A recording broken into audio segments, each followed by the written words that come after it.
Howdy everyone, welcome to another episode of Making Dough Show, where we're obsessed with helping you make some dough in the restaurant business. If this is your first time, consider subscribing so you do not miss a future show.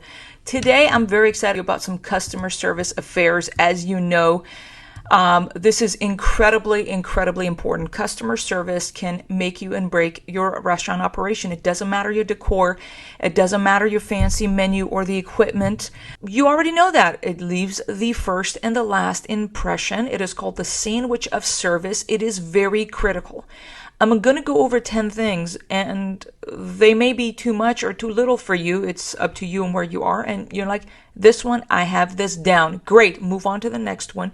But by the end of the show, I really would like you to think about one or two things that you can implement this week, or work with your management team and your front of the house team to implement. Otherwise, we're not going to make any dough around here, people, right? Do you know what I mean? So first is the greeting and farewelling. Now, the question I have for you is, first, do you have a standard? Do you have a script?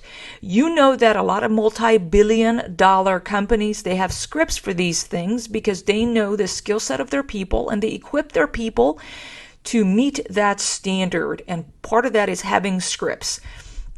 So the question I have for you is, do you have standards for greeting and farewelling your customers? Maybe you even have a video training for this. The question I have for you is, do you observe your team and compliment those who are great at this? That the second they see a customer walk in, not all the team, everybody in the team may be like this. You're going to have select few people who are great at it, welcoming and doing a great job farewelling your customers, following the standard. You need to be sure to publicly, among the team, compliment those people and put them in charge of making sure they're like a greeting police, making sure the team is greeting customers, because it's that important. If we cannot keep nothing, but this one thing or two things, which is the greeting and farewelling, is incredibly important. So put some standards in place for that. The next thing is building rapport, standards, and training that you need to have. And I'm going to talk about F.O.R.M real quick. It is incredibly important for us to equip and train our people as to how they need to build rapport with our customers. Because when they're able to build rapport, I'm going to give you a quick sales technique for that you can implement this week, okay? Building rapport is that if and when we screw up, because out of thousands of tickets you process, friend, every week, you are going to have some screw-ups. Now, if the team had built rapport with customers, they're going to be way more gracious. Instead of just going to Yelp, maybe they send you a direct Facebook message or DM you on Instagram or send you an email or talk to your manager instead of making it public. They will have more mercy. They will have a far better experience when we build rapport. It's not just to be nice, but rather build a connection with the customer. A very simple technique that is very common in sales world that I had to study so we can do better in our restaurants, training our front of the house team, is F.O.R.M, F-O-R-M. And that is when you send your people that go to the table or you have a minute or 30 seconds for your team to have a word with your customers, instead of it being with no personality and what have you, is to build rapport, and by asking questions, not just talking about the weather or the sport and the this and this and that, but rather asking questions. The server is to ask customer questions. The F.O.R.M is the questions to ask, because a lot of times your server is going to be like, well, I don't know what to talk to our customers about. And that's why they're just really rigid, going to the table, here's your food, back out and whatever, and just like a robot. And that is not building rapport, and is because they don't know what to talk about. And correct, I'm not asking them to talk about nothing. I'm asking them to ask questions so the customers will answer. The more the customer talks, they will like your server more. Not when the server talks too much, because people like to talk about themselves. You know how it is, right? We all like to talk about ourselves, and that's how they feel that the server is a good listener and is so caring based on the questions asked. Now let's go back to F.O.R.M real quick. F-O.R.M stands for family, occupation, recreation, and message. I'm going to go over what that means. Family, is asking them about their family. Maybe you have a family who comes in. We serve a lot of families with young kids. Asking the little kids, so what do you love? What's your favorite pizza, or what is your favorite ice cream, or how are you enjoying your summer? Are you going to the pool? Talking to people about their family. How are they enjoying their, as I'm recording this, obviously it's summertime, but what grade they're in, which school they go to. These are kind of like generic questions you can ask little kids. What do you love to do for fun or recreational stuff? Do they love this and this and that? It's about their family. And the message is that when you gather some intel about a family, then the message can be, hey, on Tuesdays and Saturdays, we have build your own pizza nights. Have you tried our pizza kits? Or for example, in our case, right? What are some of the family fun events you do that you can connect to that? Let's talk about occupation. Occupation is fantastic especially if you have lunch. We get a lot of folks who come in and they have logo branded shirts. They look like they're workers in the area, and they're over at our restaurant for lunch. We serve the lunch buffet, so we get a lot of folks who come for lunch that are professionals, that are like working in the area in a 1 mile or 2 mile radius. So instead of wondering what to talk about, you can ask, oh, where do you work? How's work going? What are you working on? Maybe they're a plumber. So what are some of the projects you know? How long have you been a plumber? Oh, well, what do you love about doing? So asking these questions about a person's occupation gets that person talking about what they do and what do they love about it, and things like that. Recreation is going to be more about what do they love to do for fun, right? What do you all have plans for the weekend and what's coming up? And maybe they're into, recreation. I don't know. They're into sports. They're into hiking. They're into that. And you can find a commonality with them, as your servers can, to relate to that person. So those are some of again, this is just to give you some ideas about your people. You need to have training and standards in place for building rapport, because our servers, we don't want them to be robots. That is not good customer service. That is meeting expectation. And that nowadays, friends, is mediocre when you consider the level of competition we got going on in this industry, friend. So those were some tips for you. I hope you find them helpful. If you think it is, you can show your people, you can show your friend of the house manager this video. You can research F.O.R.M and building rapport and come up with some more training for your people. Next is incredibly important, standards for your menu knowledge. And part of that is going to be dietary concerns and selling the sizzle. I'm going to tell you what that means. So first off, standards for menu knowledge. How are you going to know, again, when we talk about standards, or like, oh yeah, our people know the menu. So knowing the menu, there are two things. One thing is knowing how food is, the ingredients. For example, pizza is just really easy to tell you. For example, our chicken pesto pizza has chicken breast and tomatoes and artichokes and pesto. So for instance, one thing is for that person to know all the ingredients, chicken, that's what's in the pizza. The second thing is to understand the dietary concerns, because the customer is going to say, well, I have a nut allergy.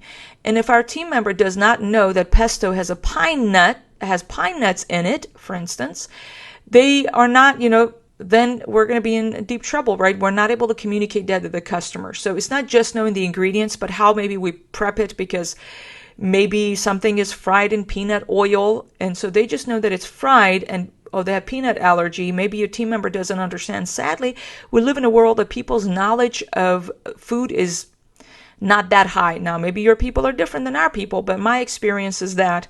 So you need to have standards and trainings in place for your people to know your menu in terms of the ingredients, the prep process, considering dietary issues people have. For example, does your dough has eggs in it, or is it dairy in it, soy in it? People have all kinds of allergies to all kinds of stuff. So we need to respect that. We need to make sure our people are equipped. And a way for your training is effective, friend, is have quizzes. You're just providing training without having periodic quizzes is just a waste of time. So you need to have a system in place. For instance, every quarter you have a menu quiz that is administered to every single team member, and then it is scored and it goes into their file. Because if people are below 95% in our menu quizzes, their hours is going to get reduced, and gradually they're going to be out of the building, because we cannot have people on the shift that don't have a good menu knowledge. Now, the other thing when it comes to the menu is selling the sizzle. And what I mean by that is being able to ask questions where we're able to make proper recommendation. Again, this for example, when a customer comes in and they don't know what to order, we need to ask them, instead of, I like blah, blah, blah. This happens to me all the time. I go to restaurants, I don't know what to order, for example, and they tell me, oh, I love this and this and that. And well, I don't care what you like, friend. Help me out as to what I need to order. And I don't care what you like. I mean, the server thinks it's just because you like the server likes something and you think it's good. It has jalapenos and I don't eat spicy. You didn't even ask if I like spicy food or not, so you wouldn't make me that recommendation. Okay, that's besides the point. I'm always against that. So asking customers question, hey, when it comes to pizza, would you like something with a lot of meat, or would you like some vegetables, or chicken, or what kind of toppings do you like, generally speaking? And they're gonna be like, actually, I don't like pork as much. I want like something lighter. Okay, are you okay with chicken and some vegetables? They're like, oh yeah, I think that sounds good. Okay, our chicken pesto is this, and it's fantastic. We drizzle it with like this fresh pesto that has like basil flavor. It is so refreshing, and blah blah blah. So that is selling the sizzle, knowing exactly how to sell a menu item. And for that, again, you need to have standards. We need to have quizzes, and knowing people's dietary concerns and asking those questions. Next thing, very important, our fourth standard we need to have in place yesterday is some quality control standards. We need to have quality control for many different aspects of the restaurant, operations and service. I'm going to go over some of them. So QC, or quality control, will reduce mistakes, reduce your ticket times, enhance customer experience. You need to have these standards in place in the process of the food going through, from the ticket being captured of what it is, it's being put in the POS system, it's sent to the kitchen, it's being prepped, all the way that it comes to the customer. Now, some of the QC standards that we have in place, for example, that I wanted to share with you for dine-in is repeating back the order, confirming repeating that back the order. It's a no-brainer. I don't care if the customer says, I want just a supreme pizza. I want a 16-inch supreme pizza, for example. All right, I have a 16-inch supreme pizza for you. Is there anything else you want? No, you need to repeat back the order. You're not God, people. You may have misheard the customer. You may have not captured the information correctly. And repeating back the order to the customer will make sure we catch the mistake before it goes to the kitchen and comes to the customer. Confirming the food at the table is another QC standard we have in place when it comes to running food for dine-in. So when that supreme comes to the table, I don't care, we have one table in the dining room, and I don't care if that's the only table that they're serving. We need to follow our QC standards in our company. I mean, that we're just rigid about it, because that reduces mistakes. And they practice the QC standards when we're not busy. So when we are busy, we are actually following the QC standards, but that's besides the point. So when the food comes to the table, I want our servers to say, well, here's a 16-inch supreme pizza, no black olives for you, because that, in case if there's a switch with the table number, we can catch it before we set the food down. Or they're like, well, actually, I didn't want artichoke on it either, or this and that. Before the food is set down at the table, we can catch those mistakes. And that is so important because, and again, I'm going to go back into hammering the issue that we need to have standards in place, is that when we track all of the mistakes that happen at the end of the night, they need to have F.O.R.M mistakes. It's like a hashtag they use in our scheduling logbook platform. So we have F.O.R.M mistakes, H.O.H mistakes, delivery mistakes, all kinds of mistakes that is there. Then I want them to identify, was it an order taking mistake? Was that a food dropping mistake? What was the kind of a mistake? So we are able to identify the patterns of problems we have in our restaurant, again, because we want to reduce those problems. So when they're like, oh, the food was ran to the wrong table, I can be like, ding, ding, ding, ding, ding. Did we confirm the the accuracy of the food at the table, yes or no? So the manager is able to ask specific questions from that team member. Did you confirm the order? And then most likely, again, there is a reason you have mistakes, and the QC is to counter proactively the measures in place that we're putting so we don't have those mistakes, right? Or if they're like, oh, the ticket didn't say that they didn't want black olives. So did you repeat back the order? Did you communicate what's in the order, right? I already know what the problem is because we have standards in place for times such as this. And the standards come from a lot of pain and a lot of problems that we've had throughout years. And that's how we came up with our QC standards. You need to come with your own. Carry out, we open and show the customer the content of every box to confirm the accuracy and customer satisfaction, because I don't want that customer to go home and come back and calling, oh, there wasn't enough sausage on that pizza and I want a full refund.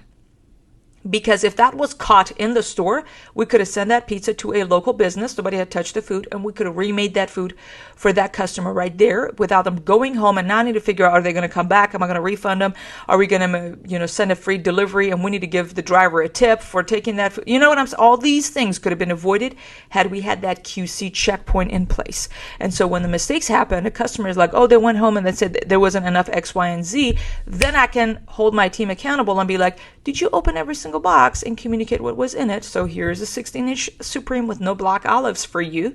So the customer is able to see and be like, oh, I didn't want this on it either. Oh, I'm so sorry, ma'am. Let me see what's in the ticket.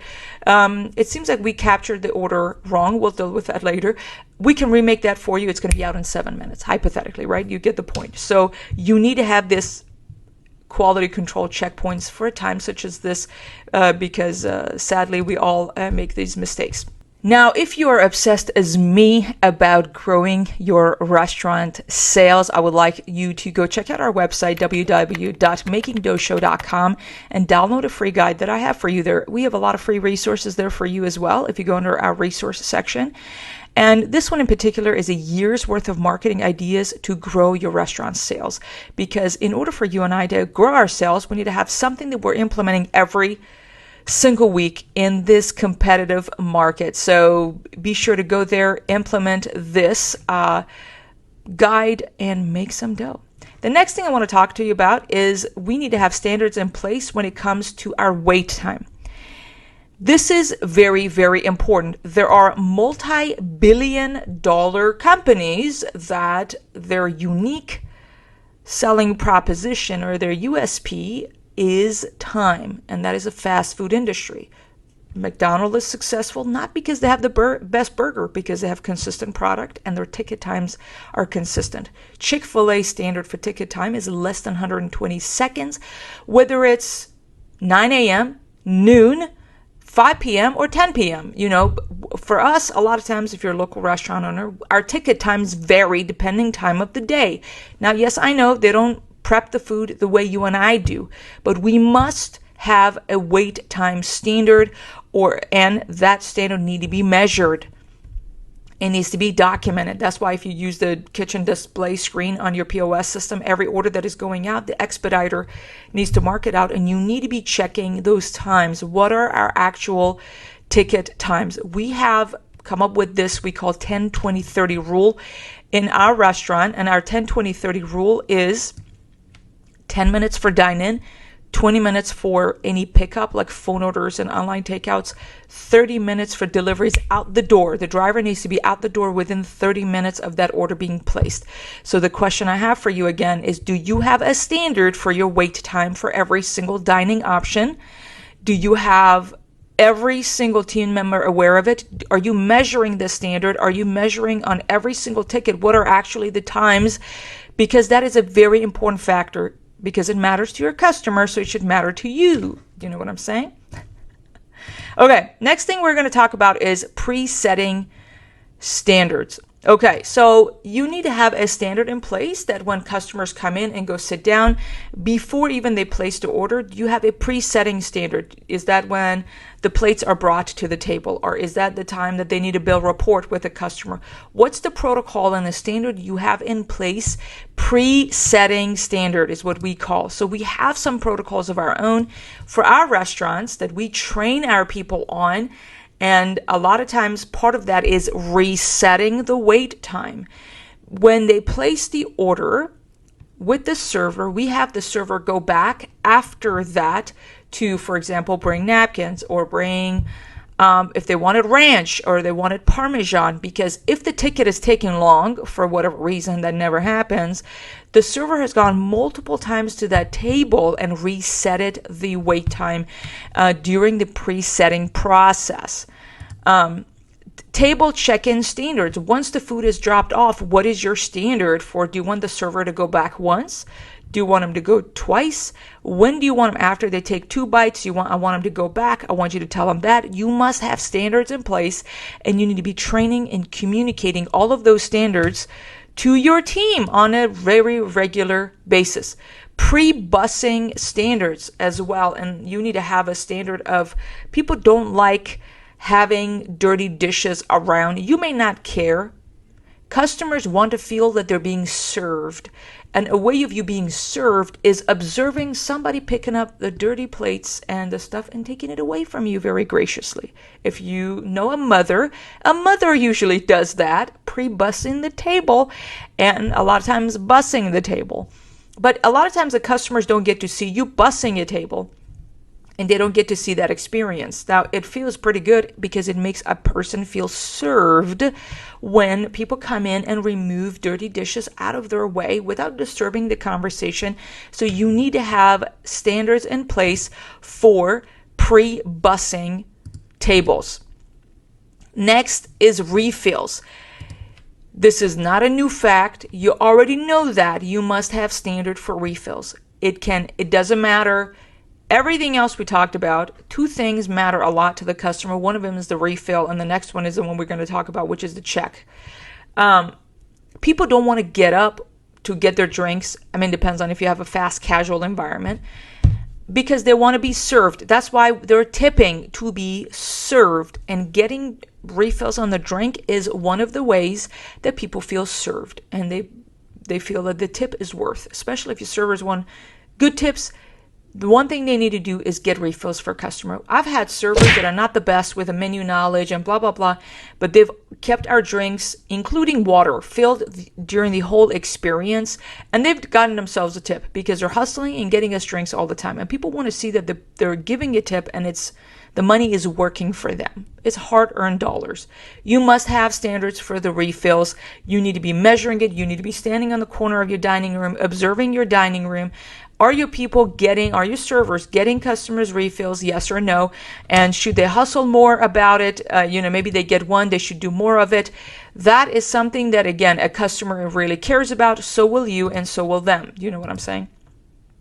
Closing the check standard, that is a fact. You already know that, especially if you have children. You know that when the children are done, we are done, and we've already eaten. We want to go. So get that check and just take care of it as soon as you can, and let the customer know, hey, this is no rush. I just want to make sure that you're taken care of. So whenever you and I still will visit, and just to make sure you do, that will be well appreciated, especially for a family. So question again, do you have standards for this? Do you train for that? And do you observe to make sure that this is actually happening in your operations? Now, I went over 10 things, and again, my goal wasn't to overwhelm you, but we do need to have standard for these things. We need to have trainings for these things. We need to have quizzes for those things, friend. We got work to do. So what's the one customer standard that you're going to choose to improve upon this week? Please comment below if you're on YouTube Zone or on LinkedIn. Let me know, how are you going to implement one of these standards that we talked about? Because if we do one a week that we focus on in terms of defining that standard and training and watching the team and observing, it's going to take us 10 weeks to implement these things. Hopefully you already have some of these things in place. Maybe they need more refining. Maybe we need to reset the expectation with the team and remind them of, again, what matters to the customer. And that is what we need to obsess over, right? And thank you so much for, again, tuning into another episode of Making Dough Show. I'd appreciate it if you could subscribe to the show. We're on all podcast platforms and on YouTube. And you can leave us a review on any of the podcast platforms. I would greatly appreciate it. As well, if you choose to share this episode with a restaurant professional, it could be on a Facebook group for restaurant owners or a LinkedIn group, I would greatly appreciate it as well. With that, yes, as I mentioned, we have a lot of work to do, and let's get back to work and make some dough. Thank you so much. Bye-bye.